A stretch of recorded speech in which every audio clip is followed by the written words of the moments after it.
Be ready. 10 seconds to go.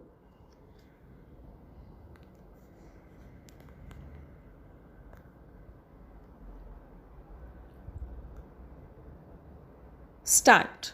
As our chairman reminded you, our neighbors now are all the countries of the world, so that we cannot relate our foreign policy just to a few countries around us, but have to think of practically every country in the world and take into consideration all the possible areas of conflict, trade, economic interest, etc.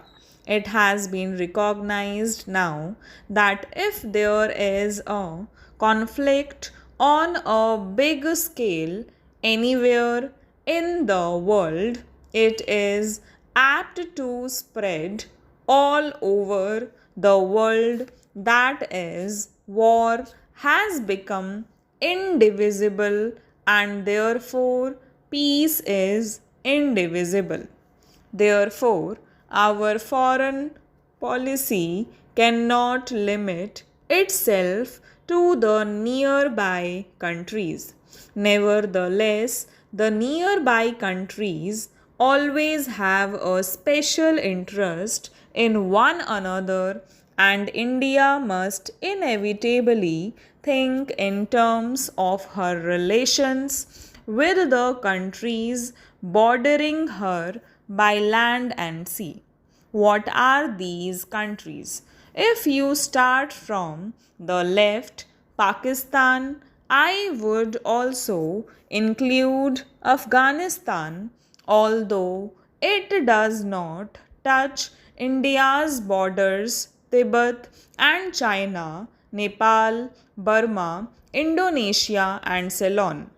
In regard to Pakistan, position has been a very peculiar one owing to the way Pakistan was formed and India was upset, that you all know, but something much deeper, and that is a complete emotional upset of all the people in India and Pakistan because of this.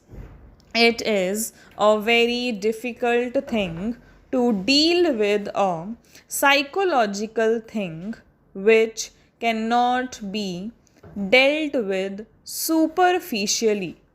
A year and a half or more has passed, and there is no doubt at all that our relations have improved and are improving.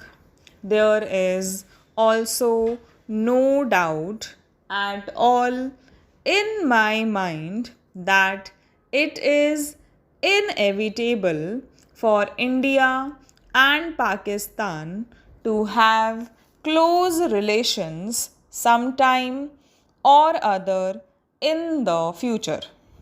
I cannot state when this will take place, but situated as we are with all our past, we cannot really be just indifferent neighbors.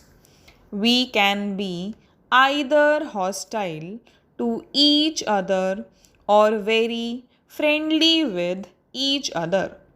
Ultimately, we can only be really very friendly, whatever period of hostility may intervene in between, because our interests are so closely interlinked. As far as the other countries are concerned, our relations with them are quite friendly. Take, for instance, Afghanistan, and our relations with Afghanistan are exceedingly friendly, and our relations with Tibet, Nepal, and all the neighboring countries are also very friendly. If our neighboring countries have, in a sense, the first place in our minds, then the second place goes to the other countries of Asia with whom we are also fairly intimately connected. Now, India is very curiously placed in Asia, and her history has been governed a great deal by the geographical factor plus other factors. Whichever problem in Asia you may take up, somehow or other, India comes into the picture. Whether you think in terms of China or the Middle East or Southeast Asia, India immediately comes into the picture. It is so situated that because of past history, traditions, etc., in regard to any major problem of a country or group of countries of Asia, India has to be considered. Whether it is a problem of defense or trade or industry or economic policy, India cannot be ignored. She cannot be ignored because, as I said, her geographical position is a compelling reason. She cannot be ignored also because of her actual or potential power and resources. Therefore, whatever our own views may be by virtue of her practical position and other reasons, India is bound to play an important part in Asia, whether it is Western Asia or the far east of Southeast Asia. It so happens, of course, that even culturally speaking, our bonds are very great with all these parts of Asia. Whether it is Western Asia or the far east of Southeast Asia, and these bonds are very old and very persistent. A very curious thing happened when, roughly speaking, British power came to India and British dominion was established here. This was the reason why we were cut off from our neighboring countries of Asia. Our contacts were then with England across the seas, and while to some extent we struggled against that domination and resented those contacts, nevertheless they were there, and we saw the world more and more through that window, the British window.